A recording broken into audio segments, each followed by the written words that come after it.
The blood-red sun hovered at the edge of the horizon, casting long shadows across the plains of Wyoming territory as Naomi Reed knew she had made a terrible mistake. The year was 1875, and the 22-year-old schoolteacher had foolishly believed she could take a shortcut back to town after visiting a student's homestead. Now, as darkness began to claim the land, she realized just how wrong she had been. The first howl echoed across the prairie, sending a chill down her spine. Naomi clutched her shawl tighter around her shoulders, quickening her pace despite her aching feet. The dirt path she followed had seemed so clear in the daylight, but now it was fading into the growing darkness. Her heart hammered against her ribs as she heard another howl, closer this time. Then another. And another. They were coming from all directions. She stopped, breath catching in her throat as she spotted the first pair of gleaming eyes at the edge of the tall grass. A large gray wolf emerged, its teeth bared in a silent snarl. Another appeared to her right, then a third behind her.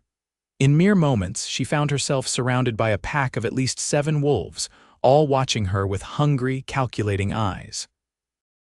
Naomi backed up slowly until she felt the rough bark of a lone cottonwood tree against her back.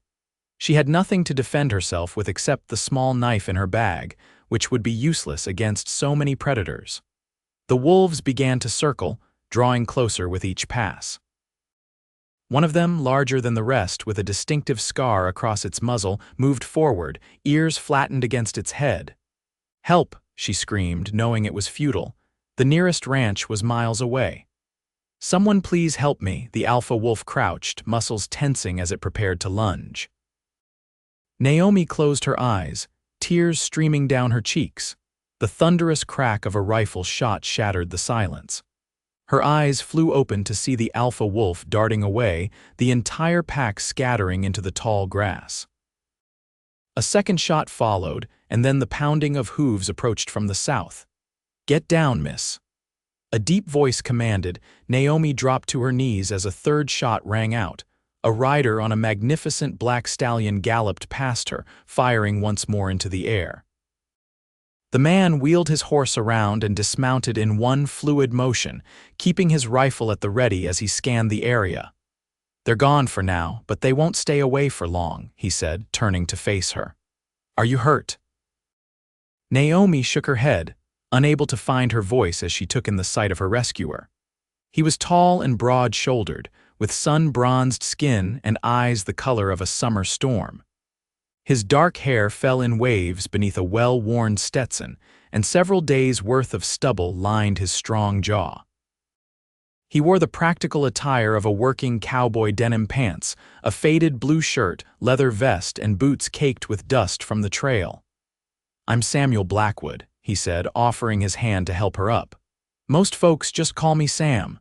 "Naomi Reed," she replied, accepting his assistance. Her legs trembled beneath her skirts as she stood.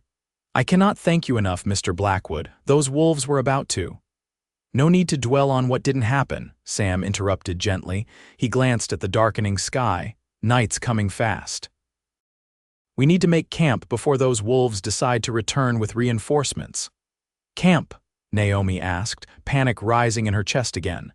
"But town is only a few miles too dangerous to travel at night," Sam said firmly. "These plains are treacherous enough in daylight. We'll head to Ridge Water in the morning."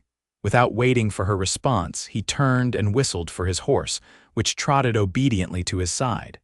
Sam removed a hatchet and several bundles from his saddlebags. "Can you gather some of those fallen branches while I clear a space?" he asked, nodding toward the base of the cottonwood tree. Naomi hesitated only briefly before nodding. There was something about this man that inspired trust, despite his rough appearance. She gathered an armful of dry branches while Sam cleared a small circle of earth, surrounding it with stones. "You're not from around here," Sam observed as he arranged the kindling. "I arrived from Boston 3 months ago to teach at the schoolhouse in Ridge Water," Naomi explained, setting down her collection of branches. "I was visiting the Parker family today. Their daughter Emma has been ill and missing school. Sam struck a match and carefully lit the kindling. The flames caught quickly, growing into a small but steady fire. "The Parkers live a good 6 miles from town," he said. "Were you planning to walk the whole way back?" Naomi felt her cheeks flush with embarrassment. "Mr. Parker offered to drive me, but I insisted I could manage. I thought I knew a shortcut through the meadow." Sam's expression softened. The West has a way of teaching harsh lessons to those who underestimate it. He fed more wood into the growing flames. "But you're safe now."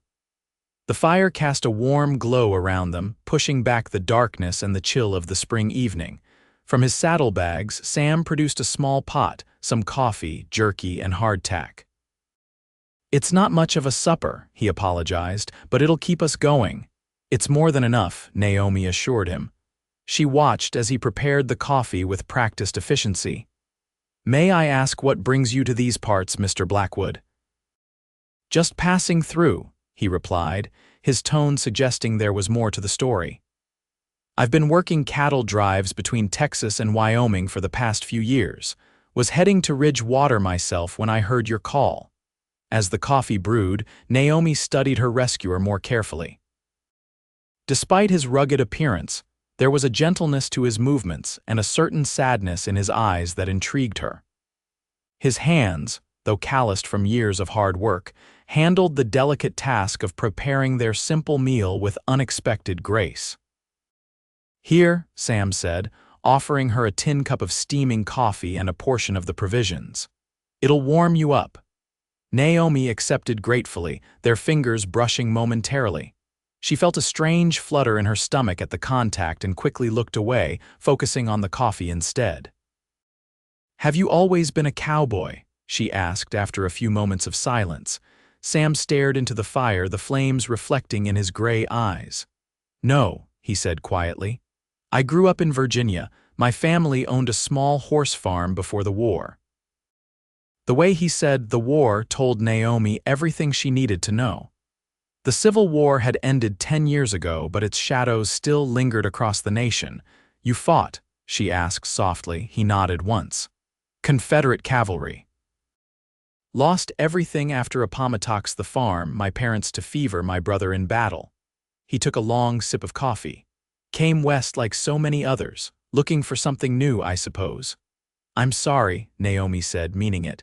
Whatever her opinions on the war, she could recognize pain when she saw it. Sam shrugged. "That's life out here. Everyone's running from something or searching for something." He glanced at her curiously. "What brought a Boston schoolteacher all the way to Wyoming territory?" Naomi wrapped her hands around the warm cup. "I wanted adventure," she admitted. "And perhaps to escape as well." "Escape what?" "Expectations," she said after a moment's consideration. "My parents had my life planned out: a suitable marriage to a banker's son, a fine house in a respectable neighborhood, afternoon teas and charity committees until I was old and gray." She smiled ruefully. "I wanted more than that. I wanted to make a difference." Sam's expression softened. "Teaching children in a frontier town certainly qualifies." "The children are wonderful," Naomi said, her face lighting up. "So eager to learn despite having so little. It makes everything, the journey, the hardships, even tonight's fright, worthwhile." A wolf howled in the distance, reminding them of the danger that lurked beyond the circle of firelight. Sam casually checked his rifle, keeping it close at hand. "Will they come back?" Naomi asked, unable to keep the fear from her voice. "Not likely," Sam assured her. "The fire will keep them at bay, and if any get brave." He patted the rifle. "We'll be fine."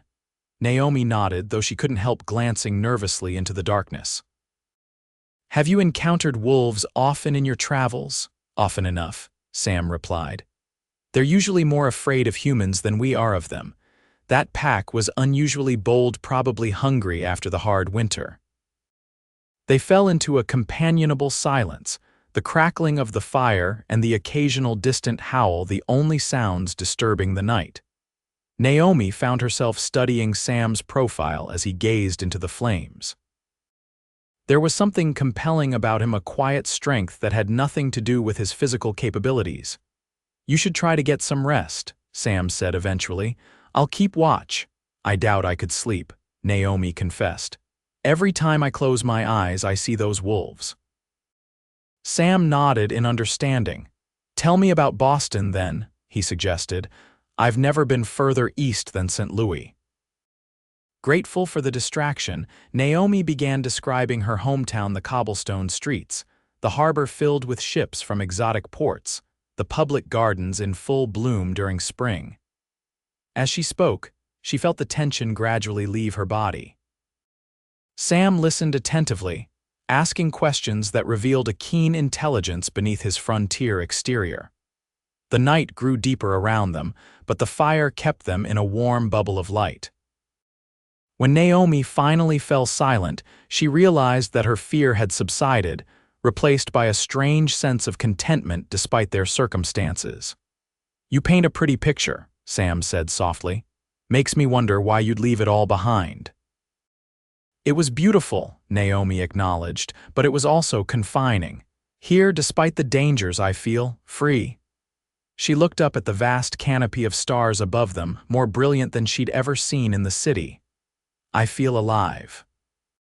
Sam's eyes met hers across the fire, and something passed between them, a recognition, perhaps, of kindred spirits. You should try to sleep now, he said gently. I promise I'll keep watch. This time, Naomi didn't argue. Sam offered her his bedroll, which she accepted after only token resistance. As she settled onto the ground near the fire, she found herself watching him through half-closed eyes. He sat with his back against the tree trunk, rifle across his lap, his gaze constantly scanning the darkness beyond their camp. Thank you, she murmured, already drifting toward sleep. For saving my life. The last thing she heard before slumber claimed her was his quiet reply. Rest easy, Miss Reed. You're safe now. Naomi woke to the gentle glow of dawn spreading across the eastern sky. For a moment, she was disoriented, confused by the hard ground beneath her and the open air above.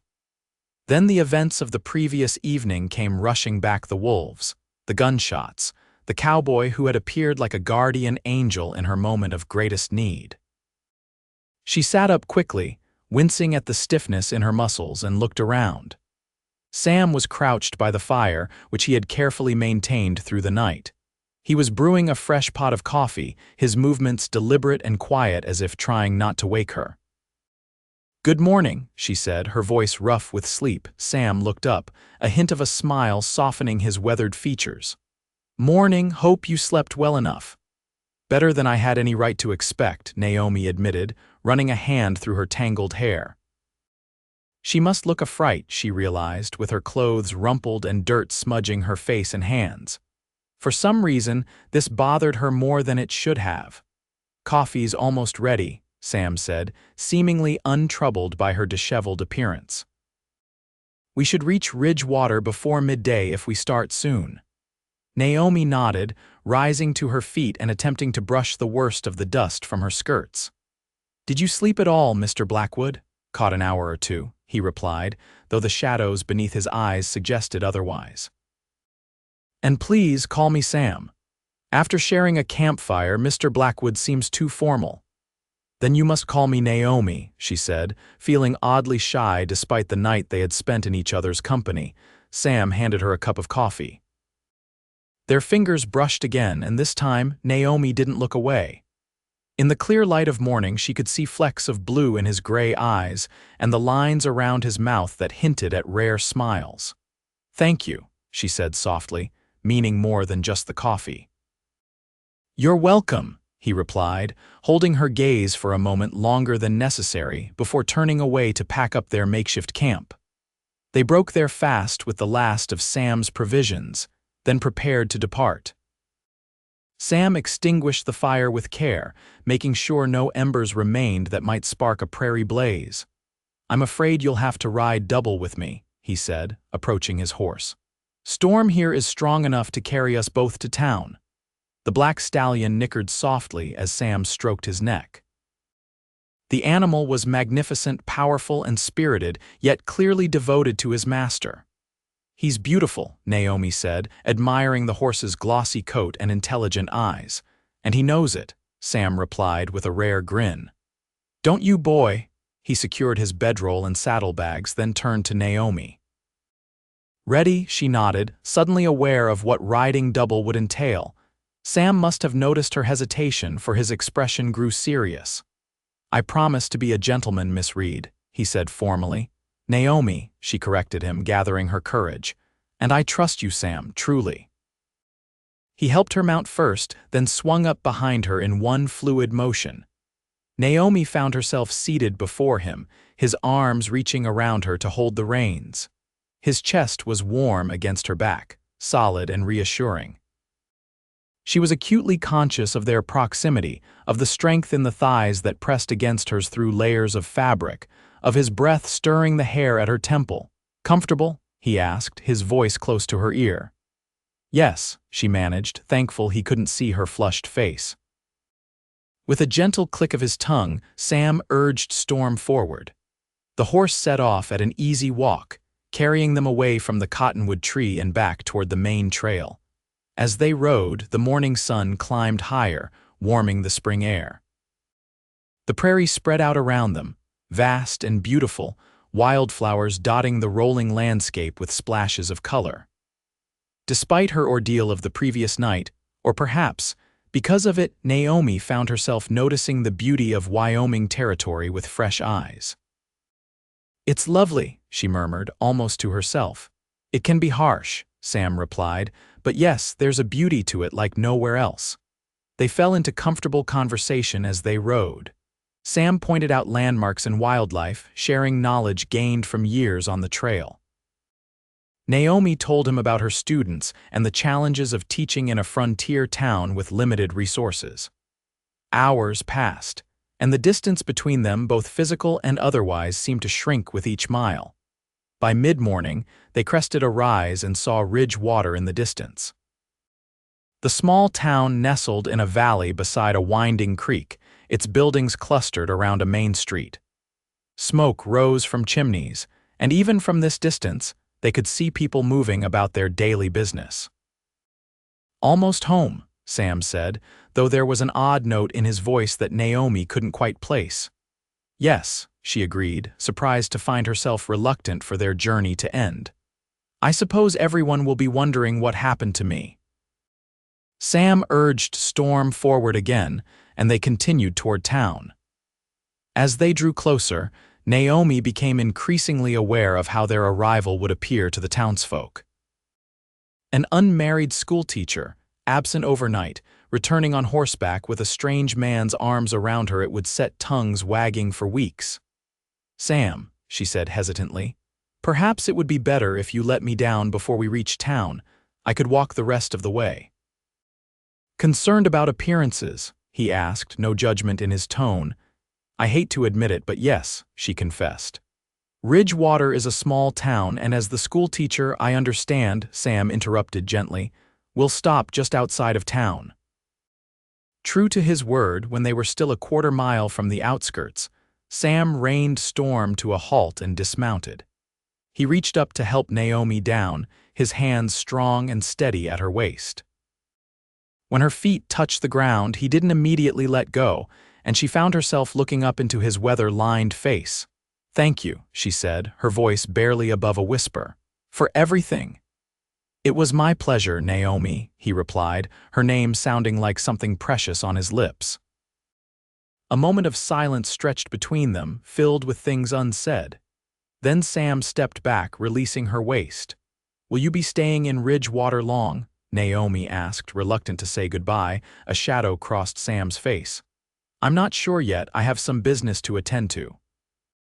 Well, if you find yourself with time to spare, the schoolhouse is just past the church, she said, trying to sound casual. You'd be welcome to visit. Sam's expression softened. I'll keep that in mind. Naomi knew she should turn and start walking toward town, but her feet seemed unwilling to move. Will I see you again? She asked finally, abandoning pretense. I expect so, Sam replied, a hint of a smile playing at the corners of his mouth. It's a small town after all. With that, Naomi finally found the will to move. She smoothed her skirts, squared her shoulders, and with a final nod to Sam, began walking toward Ridgewater. She could feel his eyes on her back as she departed, and it took all her willpower not to turn for one last look. As she approached the first buildings of the town, Naomi tried to compose herself. She would need a plausible explanation for her absence. Perhaps she could say she had stayed the night at the Parker farm due to the lateness of the hour. It wasn't entirely a lie, just an omission of her foolish attempt to walk back alone. She had just reached the edge of town when she heard someone calling her name. Looking up, she saw Martha Wilson, the wife of the general store owner, hurrying toward her with a worried expression. "Miss Reed." "Goodness gracious, where have you been?" "We've been beside ourselves with worry." Before Naomi could respond, several other townspeople appeared, drawn by Mrs. Wilson's exclamations. Among them was Sheriff Davis, his weathered face creased with concern. "Miss Reed," he said, approaching her. "The Parker boy rode in last night saying you'd left their farm on foot and never arrived in town. We were about to organize a search party." Naomi felt a rush of guilt. "I'm so sorry to have caused such worry," she said. I took a wrong turn on the path back to town." "And spent the night where?" Mrs. Wilson asked, her eyes narrowing suspiciously. Naomi hesitated, aware that every ear was straining to hear her answer. Before she could speak, the sound of hoofbeats approached from behind her. She turned to see Sam riding into town, his expression carefully neutral as he surveyed the gathering. "Morning, folks," he said, tipping his hat. His gaze settled on the sheriff. "John Davis, been a while." The sheriff's eyes widened in recognition. "Sam Blackwood," he said, a note of surprise in his voice. "Didn't expect to see you back in these parts." Naomi glanced between the two men, confused. They knew each other. "Just passing through," Sam replied, dismounting. "Found this lady surrounded by wolves at dusk yesterday. Scared them off and made camp for the night. Too dangerous to travel in the dark."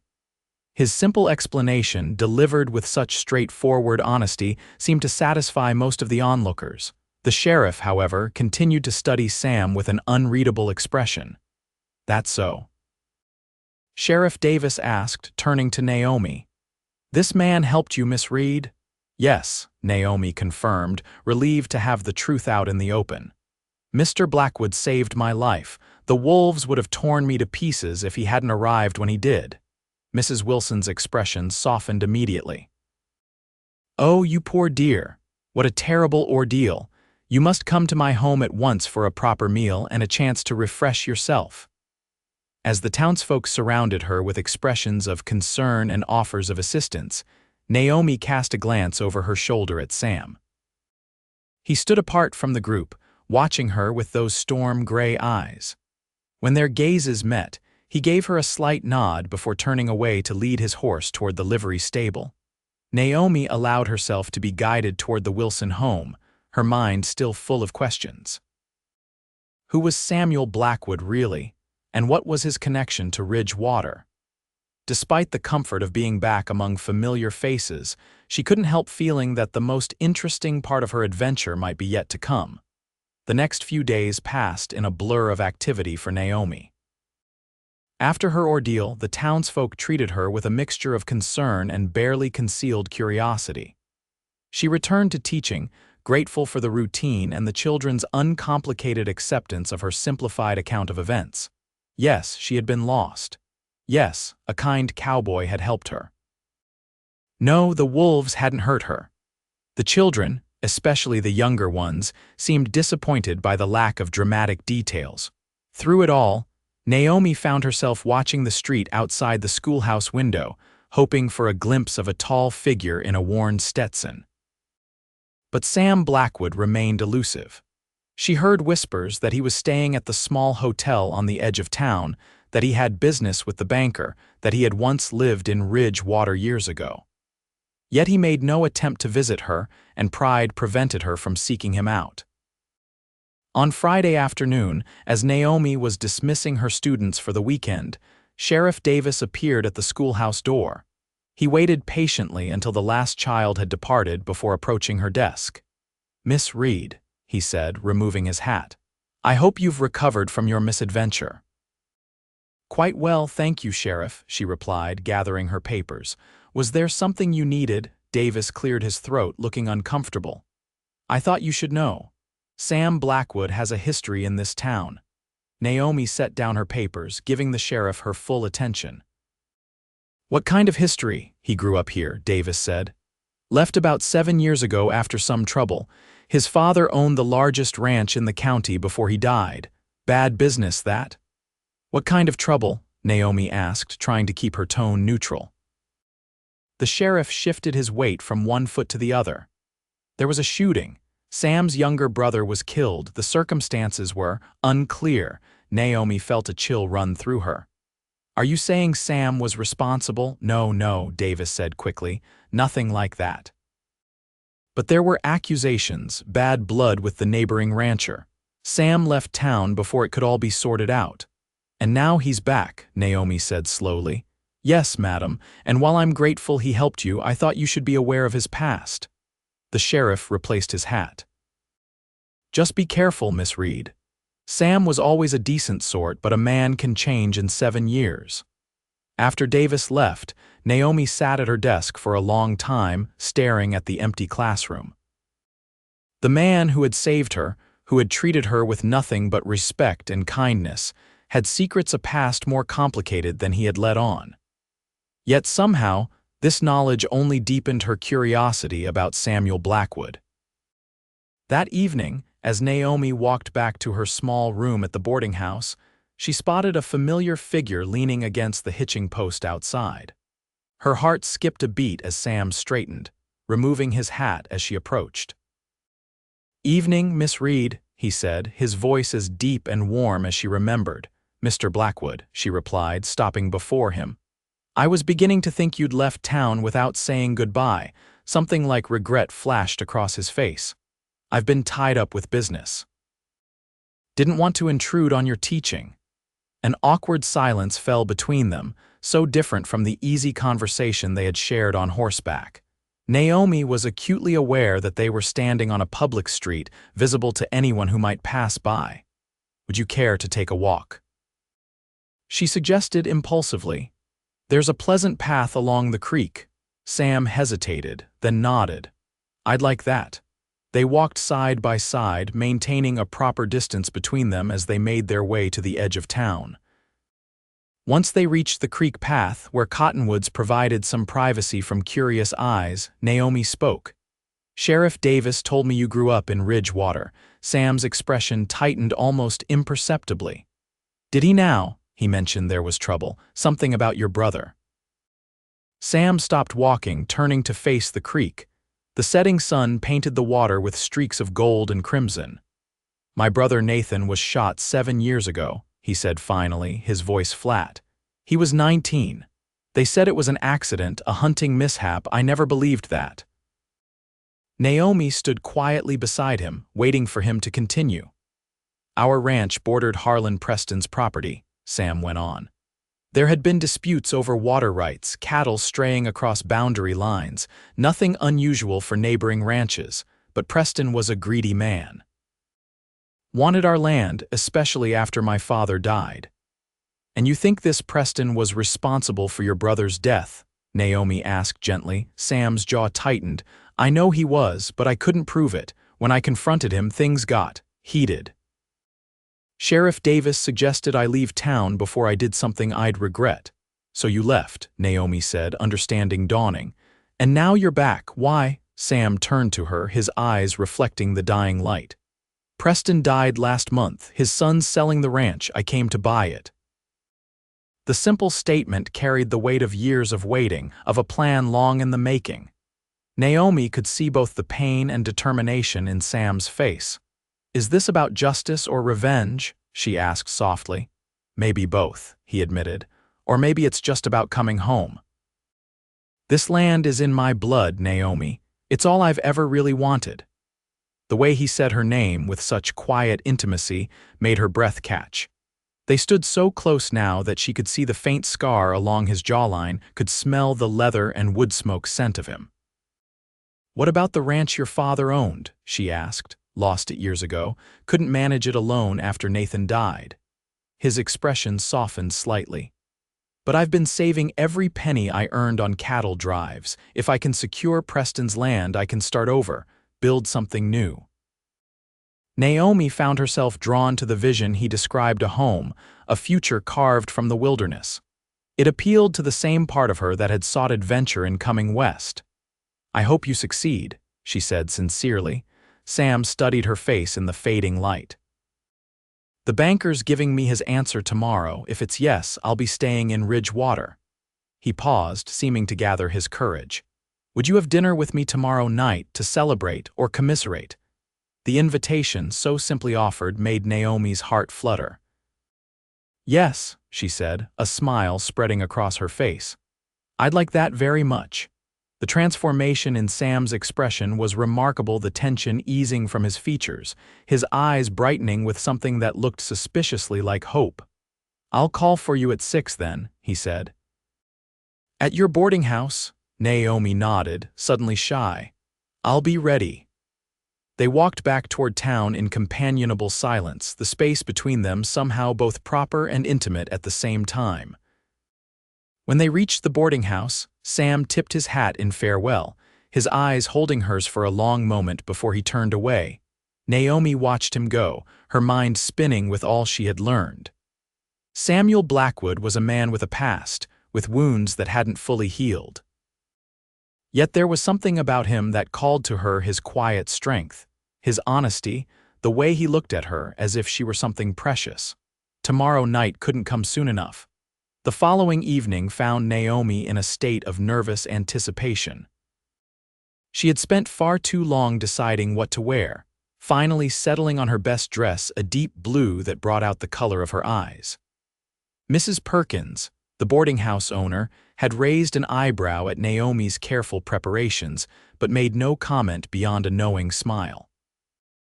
At precisely 6 o'clock, there was a knock at the front door. Naomi's heart leapt as she heard Sam's voice greeting Mrs. Perkins in the foyer.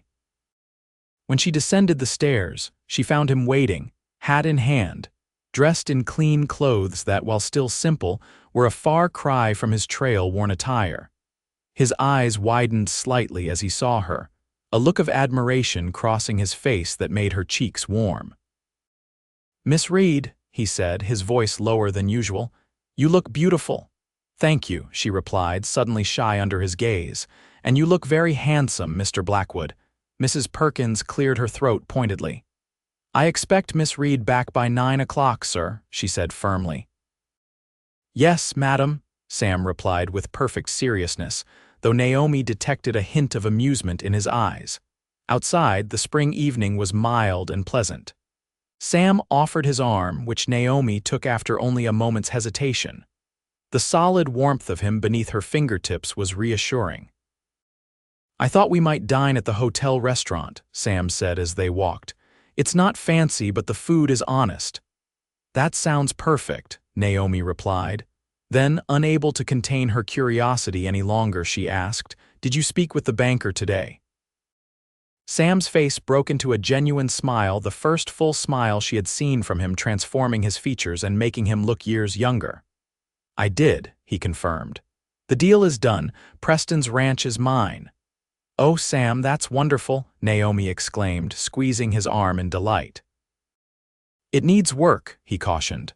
"The buildings have been neglected and Preston ran off most of the cattle, but the land is good.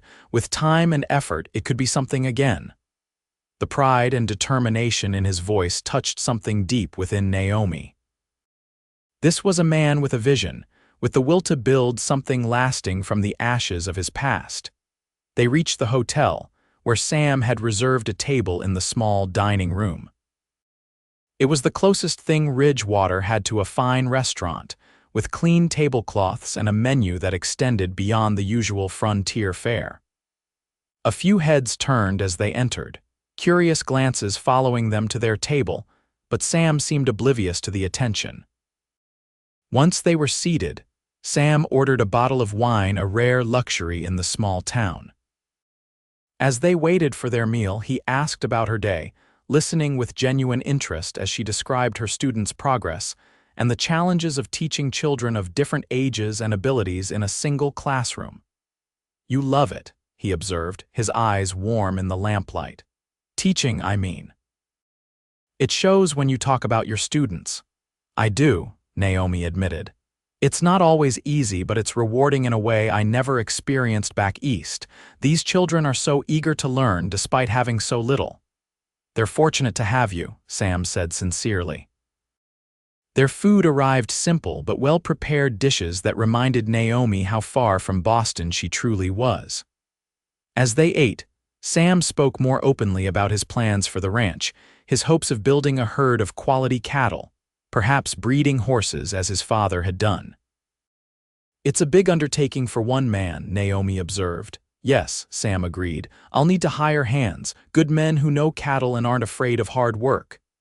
And a house? Naomi asked, trying to picture the ranch he described.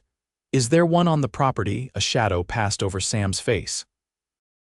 There's the old Preston place. It's solid enough, but… He hesitated. I'm not sure I could live in it knowing it was his. I might build fresh when I have the means. The conversation flowed easily between them, touching on their pasts, their journeys west, their experiences of frontier life.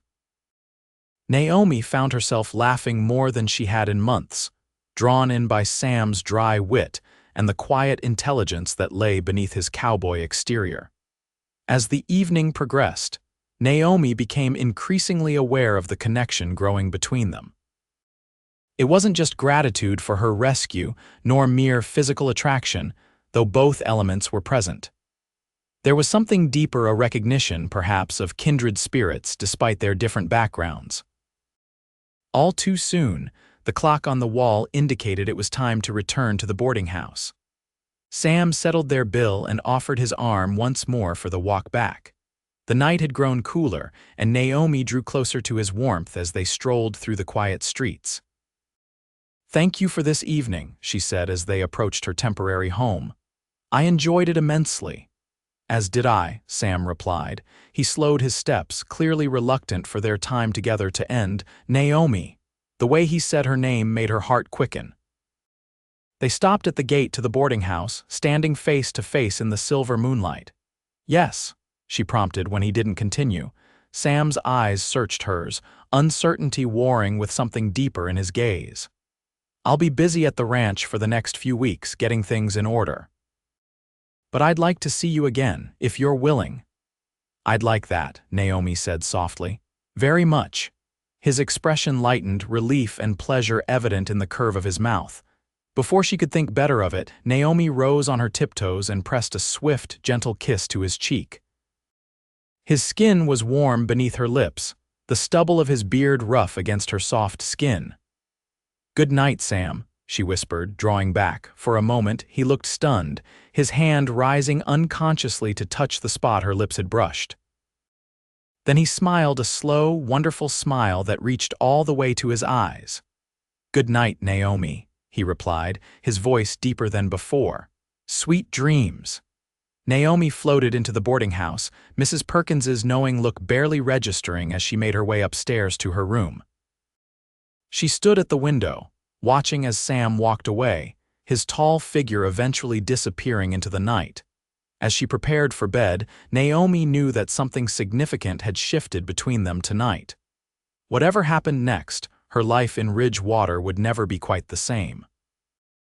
The weeks that followed were some of the busiest Naomi had experienced since arriving in Wyoming territory.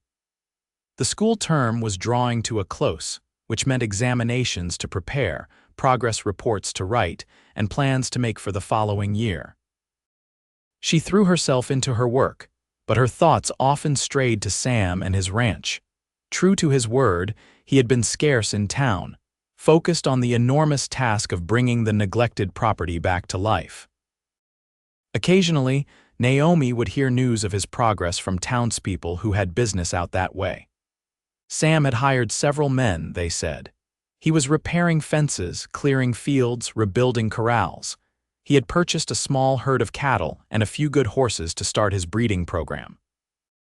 3 weeks after their dinner, Naomi was tidying the schoolhouse after dismissing her students when she heard the sound of hoofbeats outside. Her heart leapt as she glanced out the window to see Sam dismounting from Storm. He looked different, his skin more deeply tanned, his body leaner and harder from weeks of physical labor. But his smile when he caught sight of her in the window was the same. Naomi hurried to the door, smoothing her skirts and tucking a stray lock of hair behind her ear as she went. "Mr. Blackwood," she said formally, aware that several parents were still nearby collecting their children. "What a pleasant surprise." "Miss Reed," he replied, removing his hat. "I hope I'm not interrupting." "Not at all. I was just finishing for the day." She gestured inside. "Would you like to come in?" Sam followed her into the schoolhouse, his tall frame seeming to fill the simple space. His eyes moved appreciatively over the neat rows of desks, the books lining the shelves, the educational charts on the walls. "You've made it a real place of learning," he observed. "I've tried," Naomi replied, pleased by his notice. "It's still missing many things I'd like to have, but we manage." Sam set his hat on her desk, his expression turning serious. "I have a proposition for you, Miss Reed." Naomi's heart skipped a beat. "Oh, the ranch is coming along," he said. "The house is habitable now, though it needs a woman's touch. I've hired good men, started rebuilding the herd." He paused, seeming to gather his thoughts. "Tomorrow is Saturday. I thought you might like to come out and see it. I could send a wagon for you in the morning, show you around, have you back by evening." The invitation was proper enough, a day visit to a neighbor's property, yet Naomi sensed the significance behind it. Sam wanted her to see his world, the place he was building. It felt like a step toward something more. "I'd love to," she said, her smile matching his own. "What time shall I be ready?" 9 o'clock, he suggested. "It's about an hour's drive." "Perfect." Sam reached for his hat, then hesitated. "There's something else," he said, his voice lowering slightly. "The school term ends next week, doesn't it?" Naomi nodded. "Friday is the last day, then we break for summer. And you'll be staying in Ridgewater for the next term." "That's my plan," she confirmed, curious about the direction of his questions. Sam's expression softened. "I'm glad to hear it." He didn't elaborate further, but the warmth in his eyes said more than words could. With a tip of his hat, he took his leave, promising to send the wagon at the appointed time. Naomi watched him go, her mind spinning with possibilities. What was Samuel Blackwood really asking? And more importantly, what was her heart's answer? The following morning dawned clear and bright. Naomi dressed with care in a practical but becoming outfit suitable for a visit to a working ranch, a skirt of sturdy cotton in a cheerful yellow, paired with a crisp white shirtwaist. She packed a small basket with fresh bread she had baked at dawn, along with cheese and apples, thinking Sam might appreciate something homemade after weeks of bachelor cooking. Precisely at 9, a wagon pulled up outside the boarding house. To Naomi's surprise, Sam himself was driving, looking more relaxed than she had ever seen him, in a clean blue shirt with the sleeves rolled up to reveal sun-browned forearms. "Good morning," he called, jumping down to help her into the wagon. "You look lovely." "Thank you," Naomi replied, accepting his assistance. His hands lingered at her waist a moment longer than strictly necessary, and she felt a pleasant warmth spread through her at the contact. The drive to the ranch took them through some of the most beautiful country Naomi had seen in Wyoming. As they left Ridgewater behind, the land opened up into rolling prairie dotted with wildflowers, giving way to gentle hills where cattle grazed contentedly. Sam pointed out landmarks along the way, occasionally sharing stories from his childhood in these parts. "My father's ranch was over that ridge," he said at one point, nodding toward the west. 5,000 acres of the best grazing land in the territory. It was something to see in its day. There was a note of pride in his voice, but also acceptance. The past was gone, but he was building something new. They crested a final hill, and suddenly the ranch spread out before them, a collection of buildings nestled in a protected valley, with a creek winding through stands of cottonwood trees. Fields of spring grass stretched in all directions, and in the distance, Naomi could see cattle grazing peacefully. "Welcome to Blackwood Ranch," Sam said, a hint of uncertainty in his voice as he watched for her reaction. "It's beautiful," Naomi said honestly, taking in the scenic valley. Truly, Sam, I can see why you wanted to come back to this land. His shoulders relaxed at her approval. It's not much yet, but it will be, he promised, urging the horses forward down the slope toward the ranch buildings. As they approached, Naomi could see signs of recent work everywhere: new lumber in the barn walls, fresh paint on the corral fences, a garden newly turned behind the main house. The house itself was a substantial two-story structure built of weathered logs, with a wide porch wrapping around the front. Several men were working around the property, all of whom raised their hands in greeting as Sam drove past. He returned their waves, calling a few by name, the easy camaraderie of employer and respected workers evident in their interactions. Sam helped Naomi down from the wagon in front of the house, then offered his arm to lead her inside. It's still rough, he warned as they stepped onto the porch. Preston wasn't much for maintenance, and I've been focusing on the ranch operations first. The interior was simple but clean, with solid, functional furniture and bare plank floors. The main room served as both parlor and dining area, with a massive stone fireplace at one end and windows that let in ample light. A doorway led to what appeared to be a kitchen, and stairs rose to a second floor that presumably held bedrooms. It has good bones, Naomi observed, running her hand along a sturdy pine table. And plenty of space. Too much for one man, Sam admitted. He watched her move through the room, his expression thoughtful. Would you like to see the rest of the ranch? They spent the next several hours exploring the property. Sam showed her the barn with its new stalls, the corral where several fine horses watched them curiously, the bunkhouse where his hired hands lived. They walked along the creek, where Sam pointed out the beaver dam his men had carefully preserved.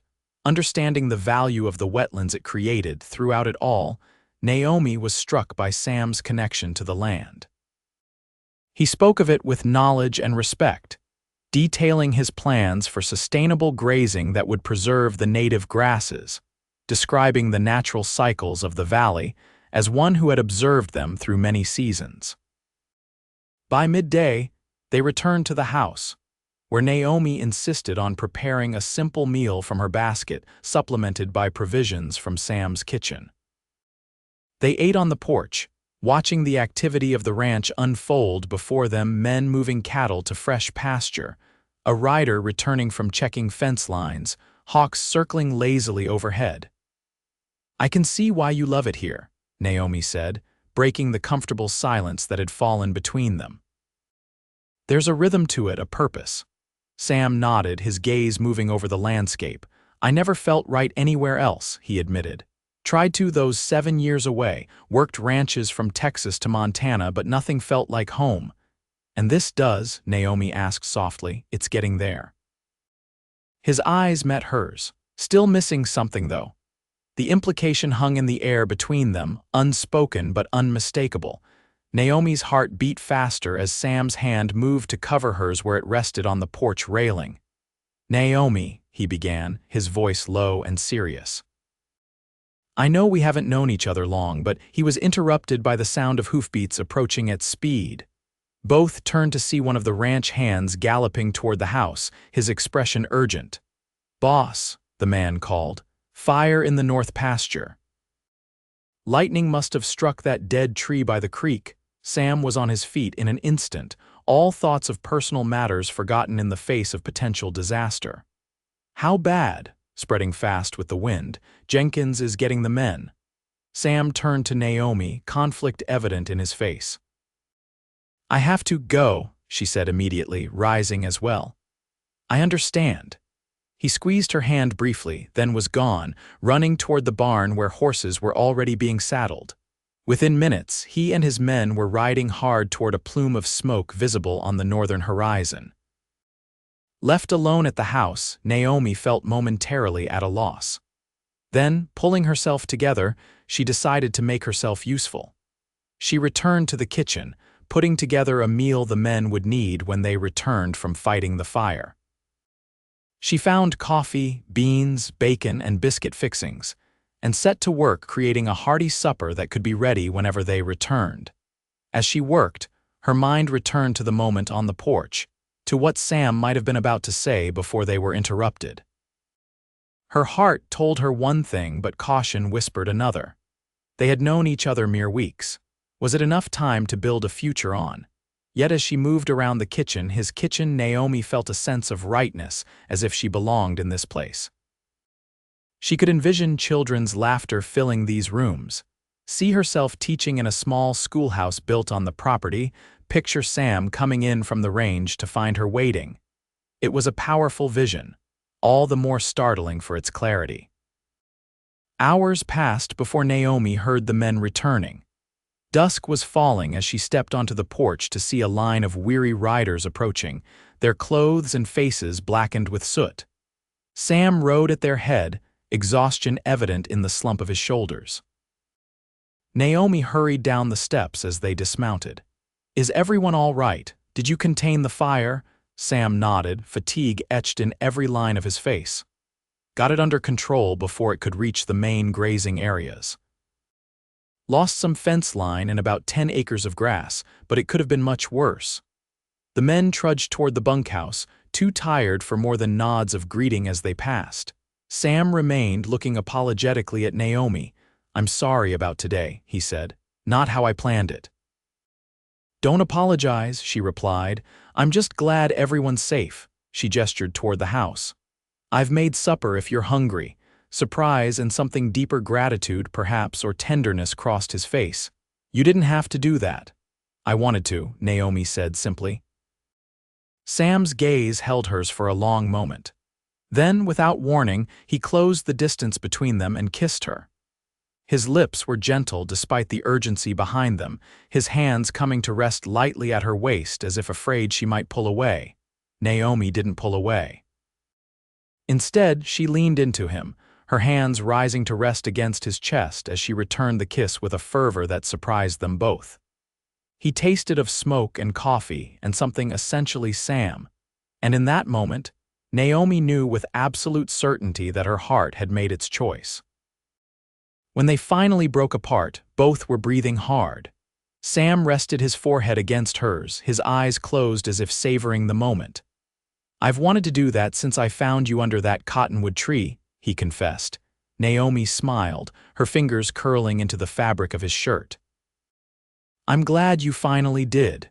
He opened his eyes, searching her face as if memorizing every detail. "I need to clean up," he said reluctantly. "I'm filthy from the fire." "Go," she urged, stepping back though her body protested the separation. "I'll keep supper warm." Sam pressed a quick, fierce kiss to her lips before heading toward the house. Naomi watched him go, her heart full to bursting with emotions she hadn't dared acknowledge until this moment.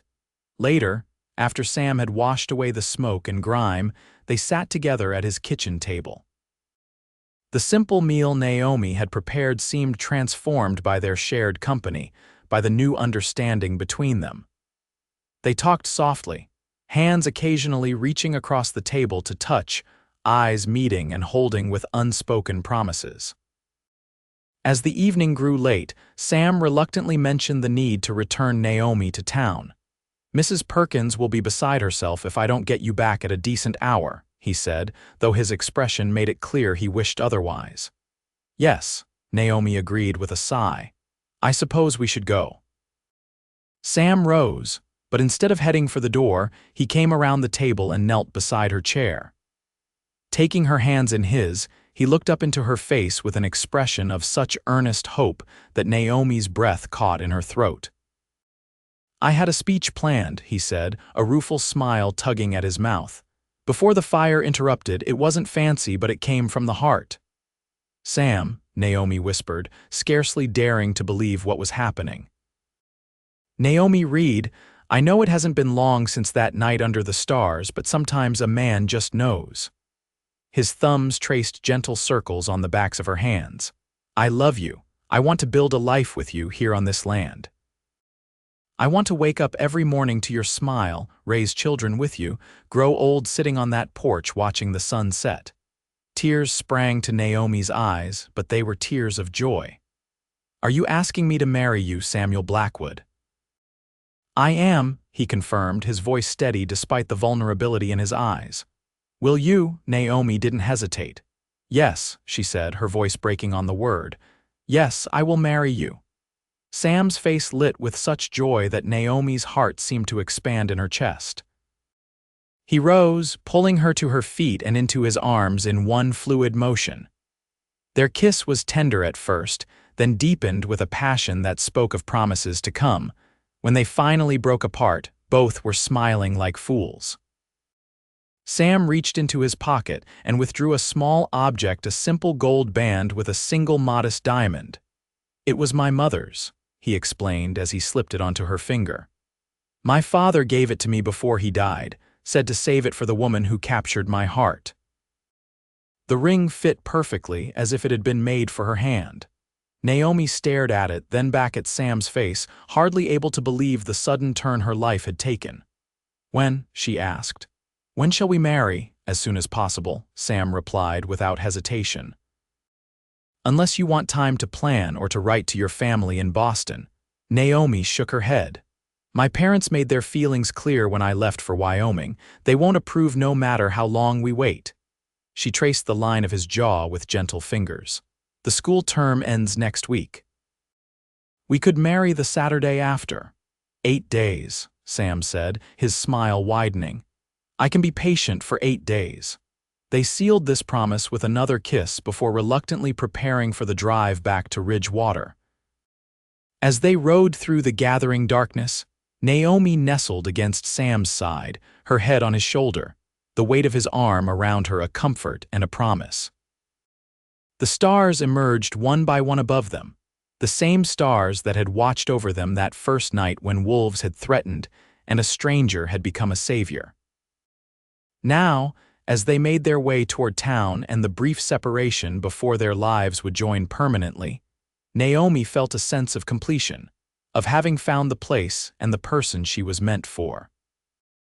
The wolf that had nearly ended her life had, in a strange way, led her to a love and a future brighter than any she could have imagined. As Ridgewater's lights appeared in the distance, Naomi sent a silent prayer of thanks to whatever fate or providence had guided her path to cross with Samuel Blackwood's. 8 days later, on a perfect June morning, Naomi stood in Mrs. Perkins's best guest room, preparing for her wedding. The older woman fussed around her, adjusting the simple white dress they had hastily altered from one of the town's few ready-made garments. "You make a beautiful bride," Mrs. Perkins said, her usual briskness softened by the occasion. "Though I still say it's mighty quick, you and Mr. Blackwood." Naomi smiled, turning to check her reflection in the small mirror. "When you know," she said simply, and she did know. The past 8 days had only confirmed what her heart had recognized that night by the fire, that Sam was the man she was meant to share her life with. They had spent every available moment together, planning their future, learning each other's histories and hopes and dreams. The news of their engagement had spread quickly through Ridgewater, causing the expected flurry of gossip. Some approved, others raised eyebrows at the speed of the courtship, but Naomi found she cared little for town opinion.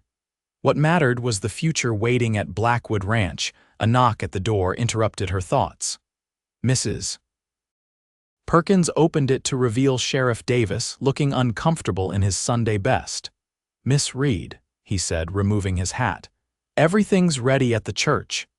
Naomi had asked the sheriff to give her away, having no family present for the ceremony. Despite his initial reservations about Sam, Davis had agreed, his gruff exterior softening somewhat when he saw the genuine happiness between the couple. "Thank you, Sheriff," Naomi said, gathering her small bouquet of wildflowers Sam had picked for her that morning. "I'm ready." The short walk to Ridgewater's modest church seemed both eternal and fleeting. Naomi's heart raced with anticipation, not fear. When they reached the church steps, she paused, taking a deep breath to compose herself. "He's a good man," Sheriff Davis said unexpectedly. "Blackwood always was, even with the trouble.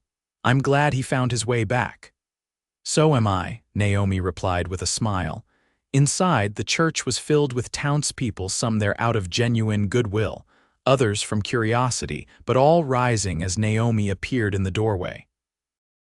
At the altar stood Sam, tall and proud in a new suit, his eyes finding hers immediately. The world seemed to narrow to just the two of them as Naomi walked down the aisle. Sam's expression as he watched her approach was one of such wonder and love that tears pricked at her eyes. When she reached him and the sheriff placed her hand in his, the rightness of it all nearly overwhelmed her. "You're beautiful," Sam whispered, his voice rough with emotion. The ceremony itself was simple and traditional, the elderly minister leading them through vows that had bound couples for generations. When Sam slipped the gold band onto her finger to join her engagement ring, his hands were steady, but his eyes glistened with unshed tears.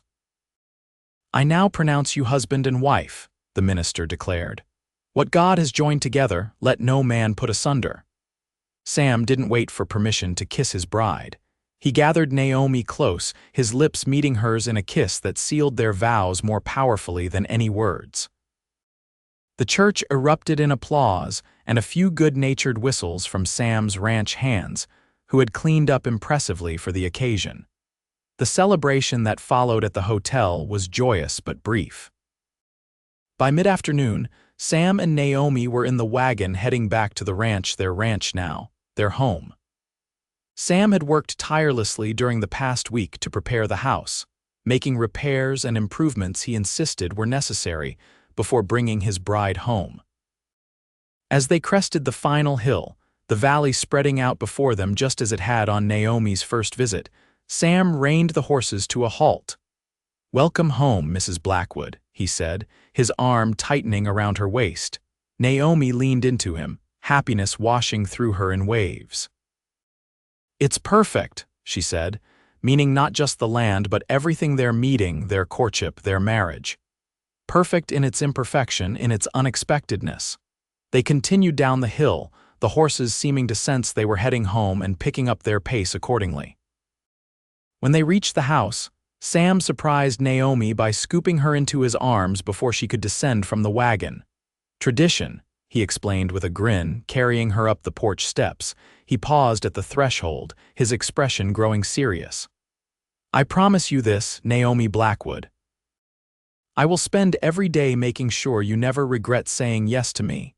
"I could never regret it," she assured him, her hand caressing his cheek. "I love you, Samuel Blackwood, now and always." His kiss was tender, a promise more binding than their official vows. Then, with a smile that held all the future's brightness, he carried her over the threshold and into their new life together. The summer passed in a golden haze of happiness for the newlyweds. Each day brought new discoveries as they settled into life together at Blackwood Ranch. Naomi transformed the house with small touches: curtains at the windows, a quilt on their bed, wildflowers in mason jars on the table. Sam watched her nesting activities with undisguised pleasure, often catching her around the waist as she passed to steal a kiss or simply hold her close for a moment. Together, they established routines and traditions that would form the foundation of their shared life. Sam rose before dawn to begin ranch work, but always returned to the house for breakfast with Naomi. They ate dinner together each evening on the porch when weather permitted, watching the sunset paint the valley in magnificent colors. At night, they discovered each other with increasing intimacy, their love deepening with each passing day. The ranch flourished under Sam's careful management. By late summer, the cattle herd had grown through strategic purchases, and the first foals from his breeding program showed promise. The hired hands, seeing their boss's happiness, worked with renewed vigor, loyal to the man who treated them fairly and to the young wife who made sure they were well fed and their minor injuries tended. In August, when the worst heat of summer had passed, Sam surprised Naomi one evening by leading her to the northern edge of their property. "I have something to show you," he said, his expression mysterious as they rode double on Storm. They crested a small rise, and Naomi gasped at what lay before them, a clearing near a small tributary of the main creek, where the foundation for a building had been laid out. "What is this?" she asked, dismounting with Sam's help. "Your schoolhouse," he replied, watching her face carefully. "I know you miss teaching, even though you haven't complained.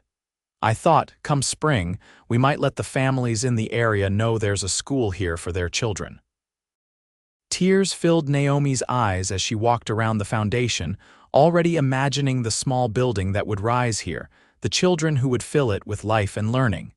"Sam," she whispered, overcome with emotion. "It's perfect." His arms encircled her from behind, his chin resting on top of her head. "You're a teacher, Naomi. It's part of who you are. I wouldn't ask you to give that up." She turned in his embrace, rising on tiptoes to kiss him with all the love in her heart.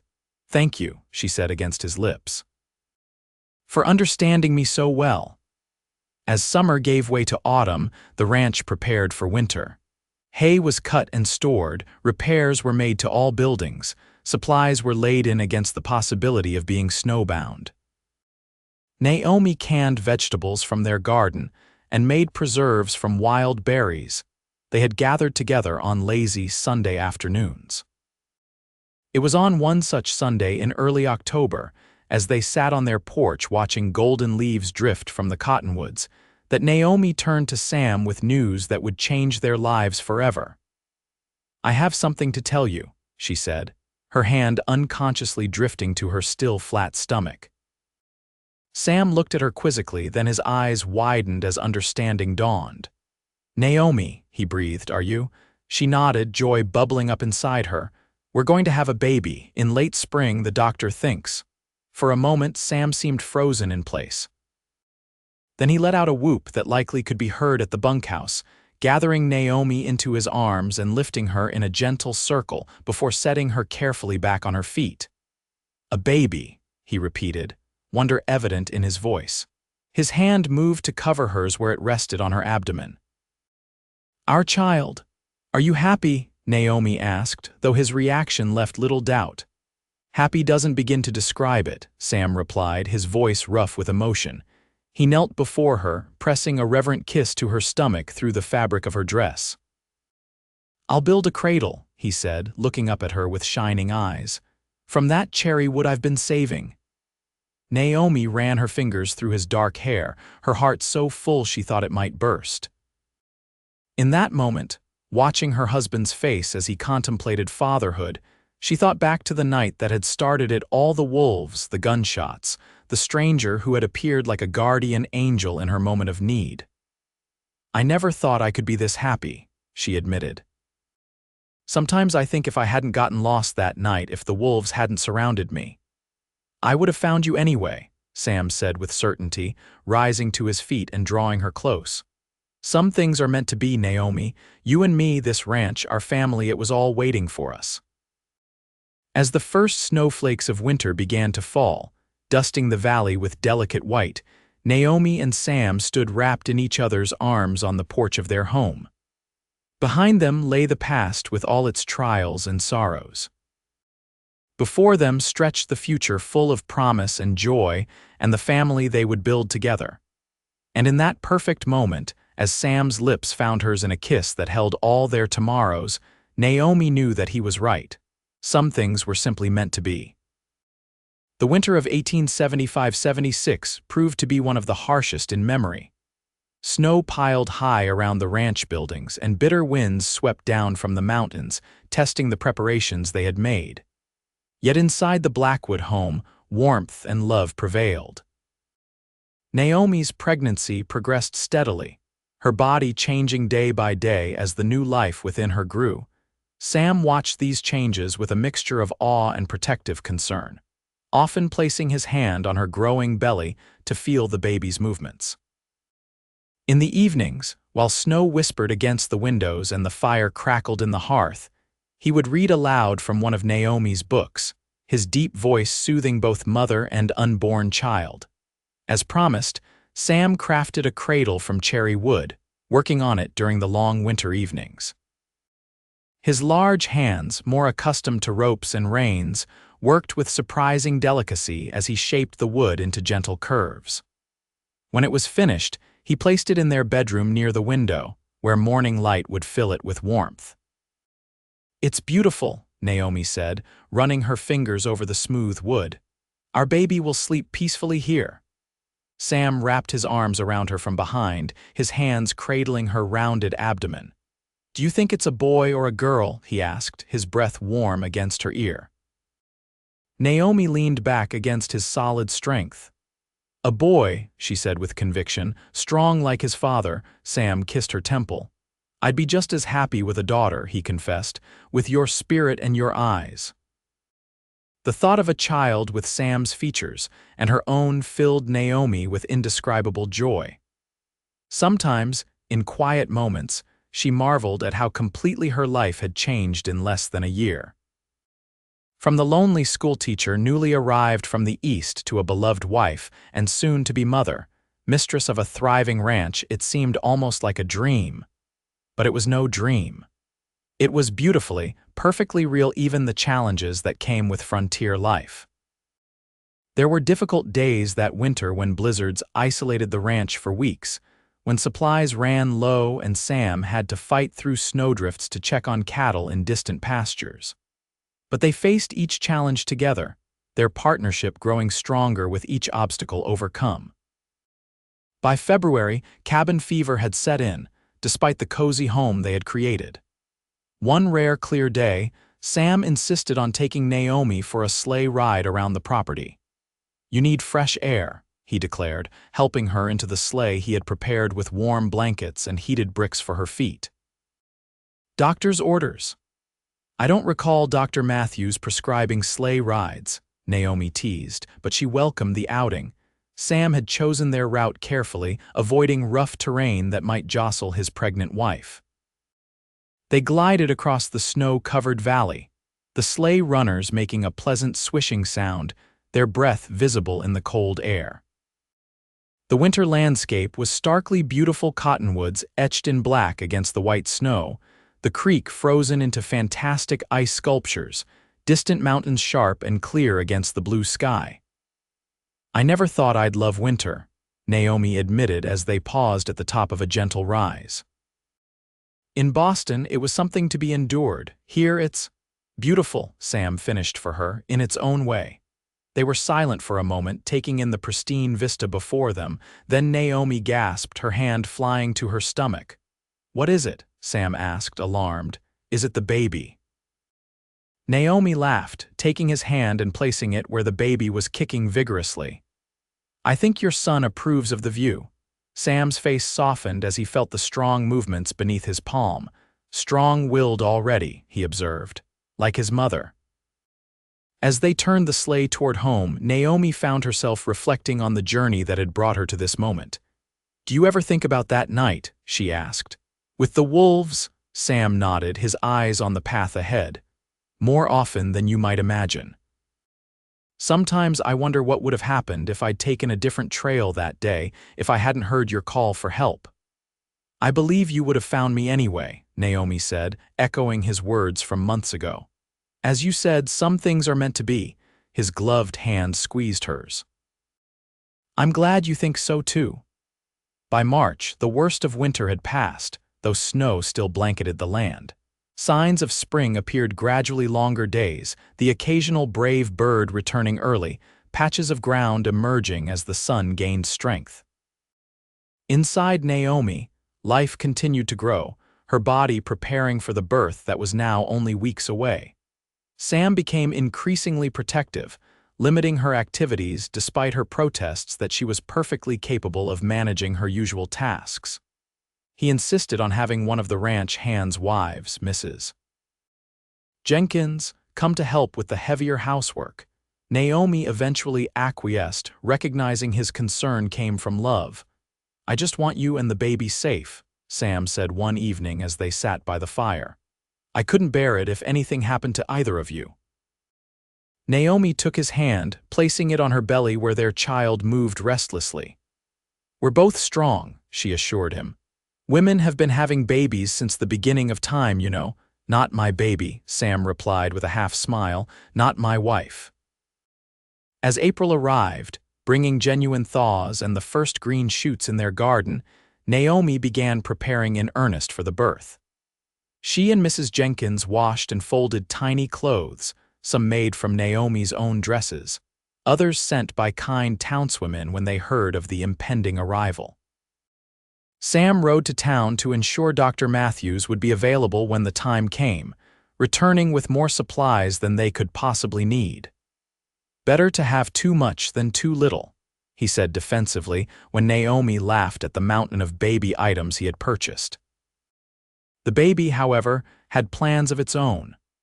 On a mild evening in late April, as Naomi and Sam sat on their porch watching the sunset, she felt the first pains begin gentle at first, then increasingly insistent. "Sam," she said, her voice steady despite the flutter of nervousness in her chest. "I think it's time to send for the doctor." His face paled, but he acted with characteristic efficiency, dispatching their fastest rider to town immediately. Mrs.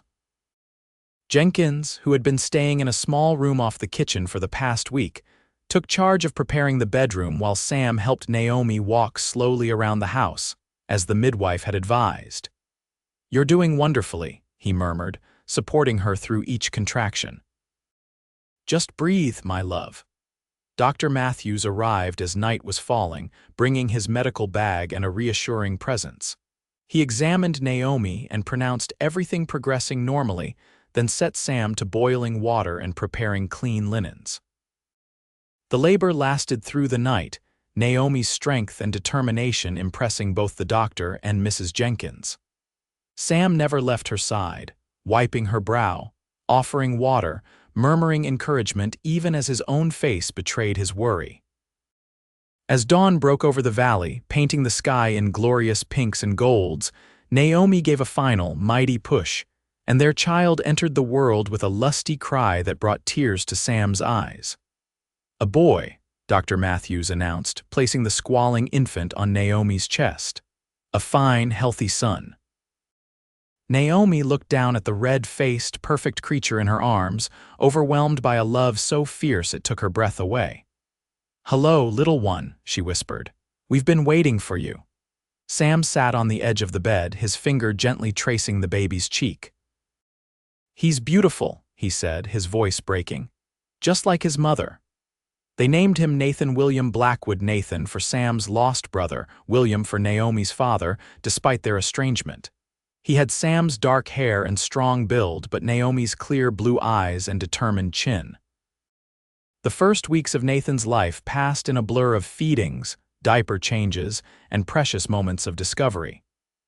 Sam proved to be a natural father, unafraid to take his turn walking the floor with a fussy infant or changing messy diapers. He often carried Nathan out to see the ranch in the early morning light, whispering to him about the land that would one day be his. "He's too young to understand," Naomi pointed out one morning, finding them on the porch at dawn. "Maybe," Sam agreed, cradling their son against his chest. But it's never too early to learn about home. By summer, life had settled into a new routine centered around Nathan's needs. The ranch continued to prosper, with more cattle added to the herd and several of Sam's bred mares in foal. The small schoolhouse was completed, ready to welcome students when autumn came. One evening in August, as Nathan slept peacefully in his cradle, and a gentle breeze carried the scent of wildflowers through the open windows, Sam and Naomi sat on their porch swing, her head on his shoulder as they watched the stars emerge. "I've been thinking," Sam said, his fingers absently stroking her hair, "about that night with the wolves." "What about it?" Naomi asked, curious about his sudden return to this topic. "I've always believed things happen for a reason," he explained. "That night the wolves surrounding you, me happening to be riding by, it seemed like chance at the time. But now," he gestured toward the house where their son slept, "now I see it was more than that." Naomi snuggled closer to his side. "Fate," she suggested, "or Providence," Sam replied. "Either way, I thank God every day that I found you under that cottonwood tree." "As do I," Naomi said softly, "though perhaps next time fate could arrange our meeting without quite so many teeth involved." Sam's laughter rumbled in his chest. Next time. Well, Naomi said, looking up at him with a smile, Nathan might like a sister someday. Sam's kiss was tender, a promise and a prayer all at once. As they sat together in the gathering darkness, the ranch quiet around them and their child sleeping safely inside, Naomi felt a profound sense of completion. From the moment of greatest danger had come her greatest joy, this man, this land, this life they were building together. The wolves that had threatened her that spring evening had unwittingly led her to where she truly belonged. In Samuel Blackwood's arms on this Wyoming ranch, surrounded by a love as vast as the western sky, Naomi had found her true home at last.